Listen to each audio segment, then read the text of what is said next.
మా ఫ్రెండ్ 40,000 పెట్టి ఏసీ కొన్నదంట. కొని 2 years కూడా అవ్వలేదు. కూలింగ్ ఫాస్ట్ గా రావట్లేదు, పవర్ బిల్ కూడా ఎక్కువ వస్తుందంట. వాళ్ళు ఎలాంటి ఏసీ తీసుకున్నారు? 5 star ఏసీ తీసుకున్నారు.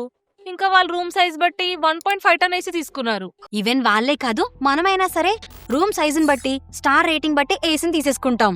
కానీ ఈ 2 ఫ్యాక్టర్స్ ని కన్సిడర్ చేసి ఏసీని తీసుకుంటే గనక ఇవి కొంతకాలానికి బాగానే పనిచేస్తాయి. కానీ స్లోగా కూలింగ్ తగ్గిపోవడం, పవర్ బిల్ ఎక్కువ రావడం ఇలా జరుగుతుంది. సో మీరు కూడా ఈ సమ్మర్ లో ఏసీ తీసుకోవాలనుకుంటే ఈ 2 ఫ్యాక్టర్స్ తో పాటు నేను చెప్పబోయే ఈ థింగ్స్ అన్ని కూడా కన్సిడర్ చేసుకుని ఏసీని అయితే పర్చేస్ చేసుకోండి. అవునాను, ఇవన్నీ నీకెలా తెలుసు? లాస్ట్ 90 days నుంచి ఆన్లైన్ లో ఉన్న బెస్ట్ ఏసీస్ అన్ని కూడా పర్చేస్ చేసి డిఫరెంట్ రూమ్స్ లో ఇన్స్టాల్ చేసుకుని అవన్నీ కూడా ఎలా వర్క్ అవుతున్నాయో రియల్ టైం టెస్ట్లు చేసాము. సరే ఇప్పుడు చెప్పు, నా రూమ్ సైజ్ బట్టి ఎలాంటి ఏసీ తీసుకోవాలో.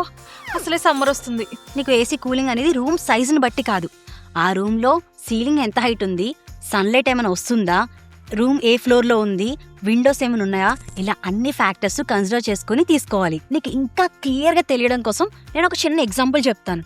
నీ రూము టాప్ ఫ్లోర్ లో ఉంది, దానిపైన ఏ రూము లేదనుకో, సన్లైట్ డైరెక్ట్ గా స్లాబ్ మీద పడి ఆ రూమ్ అంతా కూడా ఫాస్ట్ గా హీట్ అవుతుంది. దీనివల్ల కూడా రూమ్ కూల్ అవడానికి ఎక్కువ టైం పడుతుంది.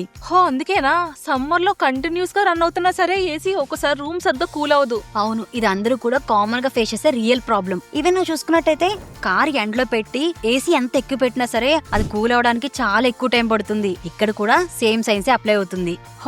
దీన్ని బట్టి నువ్వు చెప్పేది ఏంటంటే 100 to 150 square feet room ground floor లో ఉంటే వంటనేసి కరెక్ట్ గా సరిపోతుందంటావు.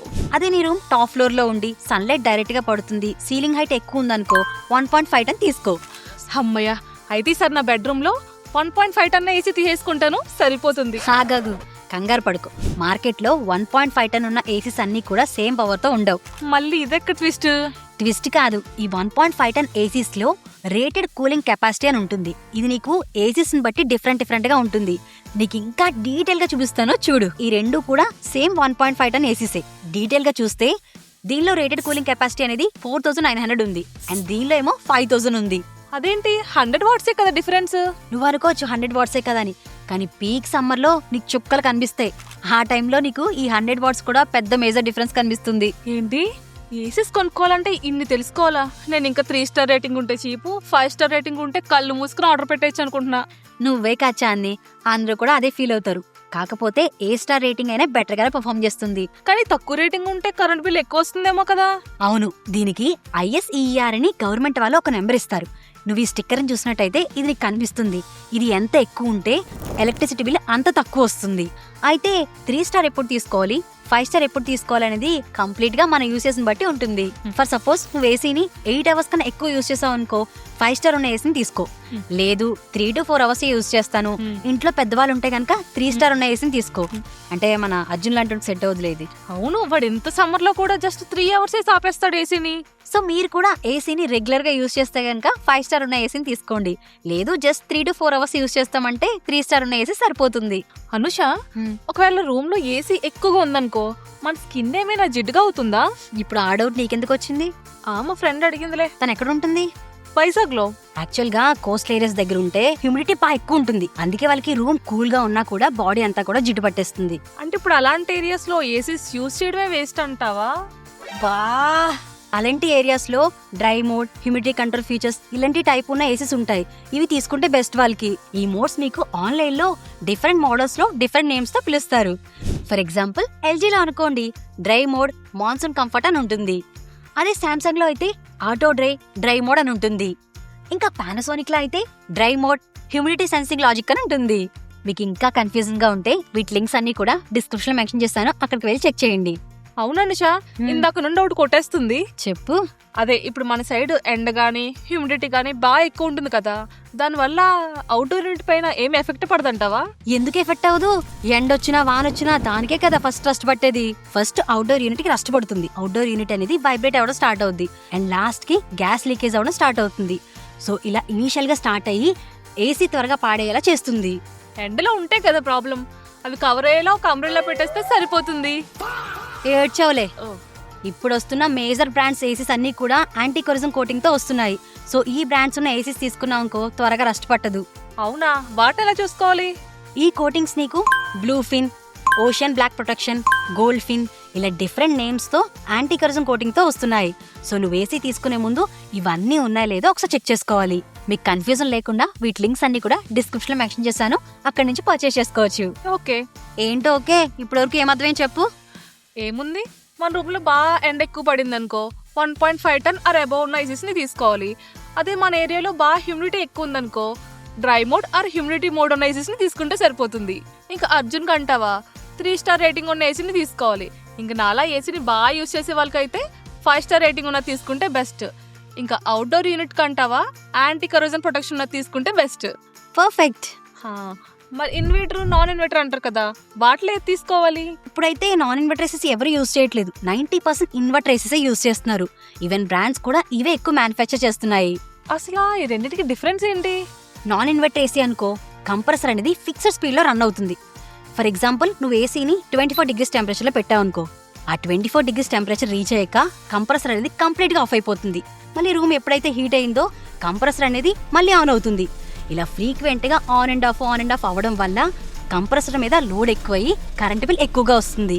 అదే ఇన్వర్టర్ ఏసీ అయితే మన రూమ్ టెంపరేచర్ సెట్ చేసుకున్నాక కంప్రెసర్ అనేది ఫాస్ట్ గా రన్ అయ్యి ఆ రూమ్ టెంపరేచర్ రీచ్ అయ్యాక ఆఫ్ అవ్వకుండా స్లోగా 30 to 40% లో కంప్రెసర్ అనేది రన్ అవుతూ టెంపరేచర్ ని స్మూత్ గా మెయింటైన్ చేస్తుంది. మళ్ళీ హీట్ పెరిగిన వెంటనే స్పీడ్ ఆటోమేటిక్ గా అడ్జస్ట్ చేసుకుని కంటిన్యూస్ గా ఎఫిషియెంట్ కూలింగ్ ఇస్తుంది. అందుకే ఇన్వర్టర్ ఏసీస్ లో noise and wear and tear తక్కువ ఉంటుంది. ఇంకా దీనివల్ల కరెంట్ బిల్ కూడా కంట్రోల్డ్ గా ఉంటుంది. సో మీరు కూడా ఏసీ తీసుకునే ముందు ఇన్వర్టర్ టెక్నాలజీ ఉన్న ఏసీని తీసుకోండి. అవును, ఇప్పుడు ఎలాంటి హార్డ్వేర్ ఉన్న ఏసీస్ తీసుకుంటే బెస్ట్ అంటావు? యూజువల్ గా ఏసీస్ లో ఎన్ని ఫీచర్స్ చేంజ్ అయినా సరే మోస్ట్లీ హార్డ్వేర్ మాత్రం చేంజ్ అవ్వదు, సేమే ఉంటుంది. కాకపోతే నేను కొన్ని ఫీచర్స్ చెప్తాను, అవి కంపల్సరీగా ఉండేలా చూసుకో. అందులో ఫస్ట్ చూడాల్సింది కాపర్ కాయిల్, ఇది 100% ఉండేలా చూసుకోవాలి. నెక్స్ట్ చూడాల్సింది R32 గ్యాస్, ఇదైతే ఎన్విరాన్మెంట్ ఫ్రెండ్లీ. ఇది వరకు మనకి ఓల్డ్ దాంట్లో R22 గ్యాస్ యూజ్ చేసేవాళ్ళు, ఇప్పుడైతే మోస్ట్లీ ఇది ఎవరు యూజ్ చేయట్లేదు అండ్ గవర్నమెంట్ వాళ్ళు కూడా బ్యాన్ చేశారు దీన్ని. ఒకవేళ సెకండ్ హ్యాండ్ లో ఏసీ తీసుకోవాలనుకుంటే R32 గ్యాస్ ఉన్న ఏసీస్ మాత్రమే ప్రిఫర్ చేయండి. అండ్ ఈ గ్యాస్ తో పాటు మోటార్స్ కూడా చెక్ చేసుకోవడం చాలా ఇంపార్టెంట్. సింగిల్ మోటరా, డ్యూయల్ మోటరా, స్వింగ్ మోటార్స్ అని. కానీ ఇప్పుడు వస్తున్న మోస్ట్లీ బ్రాండ్స్ అన్ని కూడా స్వింగ్ అండ్ డ్యూయల్ మోటార్స్ తో వస్తున్నాయి. మా ఫ్రెండ్ వాళ్ళు వైఫై ఉన్న ఏసీని తీసుకున్నారు, మనం కూడా వైఫై ఉన్న ఏసీని కొనుక్కుందామా? మహా అయితే నువ్వు ఎప్పుడు యూజ్ చేస్తావు చెప్పు? ఆఫీస్ నుంచి ఇంటికి వెళ్లే ముందు ఫాస్ట్ గా కూల్ అవడానికి ఫోన్ నుంచి ఆపరేట్ చేసుకుంటావు, అంతకు మించి ఏం యూజ్ చేస్తావు చెప్పు? ఇంకా అమ్మంటావా రిమోట్ నుంచి ఆపరేట్ చేస్తుంది. ఇవన్నీ ఎక్స్ట్రా తప్ప ఏముండదు. దాని బదులు నార్మల్ ఏసీ తీసుకున్నాం అనుకో మనీ సేవ్ చేసుకునే వాళ్ళం కూడా అవుతాం. అయితే ఇప్పుడు స్మార్ట్ ఫీచర్స్ ఉన్న ఏసీ వద్దంటావా? అయ్యో అలా ఏమనట్లేదు, మనం యూజ్ చేయం కాబట్టి మనీ ఎందుకు వేస్ట్ చేయడం అని చెప్పేసి అలా ఆ విధంగా అంటున్నాను నేను. అర్థమైంది. ఇప్పుడు మనకి మార్కెట్ లో వైఫై, ఇంకా 7-in-1 కన్వర్టబుల్, 6-in-1 కన్వర్టబుల్, ఇలా డిఫరెంట్ టెక్నాలజీతో ఏసీస్ వస్తున్నాయి. సో మీరైతే టెక్నాలజీ ఎక్కువ యూజ్ చేస్తూ స్మార్ట్ ఫీచర్స్ కావాలనుకుంటే ఈ ఏసీస్ తీసుకోండి. లేదు మాలా రెగ్యులర్ గా యూజ్ చేసినట్టయితే నార్మల్ ఏసీ తీసుకోండి. అమ్మయ్య, ఇప్పుడైతే ఎలాంటి ఏసీ తీసుకోవాలో నాకు మొత్తం కంప్లీట్ గా తెలిసిపోయింది. హాగాగు, ఇంకా స్టెబిలైజర్ వారంటీ గురించి కూడా తెలుసుకోవాలి నువ్వు. ఉన్నాయా? ఓకే చెప్పు. చాలా మంది హౌసెస్ లో స్టెబిలైజర్ అనేది యూజ్ చేయరు. నన్ను అడిగితే 100% స్టెబిలైజర్ అనేది తీసుకోవాలి. ఎందుకంటే మనం ఉండే ఏరియాస్ లో పవర్ ఫ్లక్చువేషన్, వోల్టేజ్ ఫ్లక్చువేషన్ ఇలా ఫ్రీక్వెంట్ గా జరుగుతూ ఉంటుంది. దీనివల్ల ఏసీ డ్యామేజ్ అయ్యే అవకాశం ఉంటుంది. 40,000 ఏసీ డ్యామేజ్ చేసుకునే కంటే 2,000 పెట్టి స్టెబిలైజర్ కొనుక్కోవడం బెస్ట్ ఆప్షన్. ఇంకా వారంటీ అంటావా? ఫస్ట్ ఇది కాంప్రహెన్సివ్ వారంటీ, ఇది ఓవరాల్ ఏసీ మీద ఇస్తున్నారు. ఇది నీకు ఎంత ఎక్కువ ఉంటే అంత బెస్ట్. ఇప్పుడు వస్తున్న బ్రాండ్స్ అన్ని కూడా 1 to 5 years ఇస్తున్నారు. And second the compressor warranty. అదేంటి ఇందాకే కదా చెప్పావు? అది కాంప్రహెన్సివ్ వారంటీ, ఇది compressor warranty.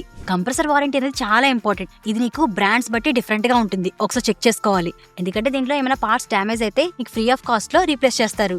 And third the PCB warranty, ఇది కూడా చాలా ఇంపార్టెంట్. ఎందుకంటే కొన్ని బ్రాండ్స్ 5 years వారంటీ ఇస్తాయి. సో హై వారంటీ ఉన్న చూస్ చేసుకోవడం బెస్ట్ ఆప్షన్. ఇంకేమైనా క్వశ్చన్స్ ఉన్నాయా? నాకైతే ఇంకేం లేవు. అన్ని అడిగావు గానీ మెయింటెనెన్స్ గురించి మర్చిపోయావు. మీరు ఏసీని రెగ్యులర్ గా యూస్ చేస్తున్నట్టయితే ఎవ్రీ 15 days కోసారి ఫిల్టర్స్ ని క్లీన్ చేసుకోండి. అండ్ ఇయర్ లో 2 సార్లు డీప్ క్లీనింగ్ చేయించుకోవాలి. అది కూడా సమ్మర్ స్టార్ట్ అవ్వక ముందు, సమ్మర్ అయిపోయిన తర్వాత. ఇప్పుడు ఇది మనకి అర్బన్ కంపెనీ వాళ్ళు, సర్వీసింగ్ వాళ్ళు కూడా చేస్తున్నారు. అండ్ టెంపరేచర్ ని నీలా చాలా మంది డైరెక్ట్ గా 16 to 18 degrees పెట్టి యూజ్ చేస్తారు, కానీ అది చాలా తప్పు. దీనివల్ల ఏసీ మీద ప్రెజర్ ఎక్కువ పడుతుంది. సో మాక్సిమం 24 to 25 degrees పెట్టి యూజ్ చేయడం బెస్ట్ ఆప్షన్. ఇంకా అప్పుడు కూలింగ్ ఏం వస్తుంది? రూమ్ అలా ఫాస్ట్ గా కూల్ అవ్వాలంటే turbo mode, Virat mode, fast mode ఇలా డిఫరెంట్ మోడ్స్ ఉంటాయి. ఇవి మనకి బ్రాండ్స్ బట్టి డిఫరెంట్ గా ఉంటాయి. సో వీటితో ఒక 20 minutes ఆన్ చేసుకున్న తర్వాత 24 degrees కి షిఫ్ట్ అవ్వచ్చు. సో దీనివల్ల ఏసీ పర్ఫార్మెన్స్ పెరగడమే కాకుండా లాంగ్ టర్మ్ లో కూడా ఏ ప్రాబ్లం ఉండదు. సో ఈ ఫీచర్స్ ఉన్న అన్ని ఏసీ లింక్స్ కూడా డిస్క్రిప్షన్ లో నేను కేటగిరీ వైజ్ గా మెన్షన్ చేశాను. అండ్ నెక్స్ట్ వచ్చే వీడియోస్ లో ఏసీస్ గురించి ఎవ్రీ ఫీచర్ క్లియర్ గా ఎక్స్ప్లెయిన్ చేస్తాను. దీనివల్ల మీకు ఏసీని చూస్ చేసుకోవడం ఇంకా ఈజీ అవుతుంది.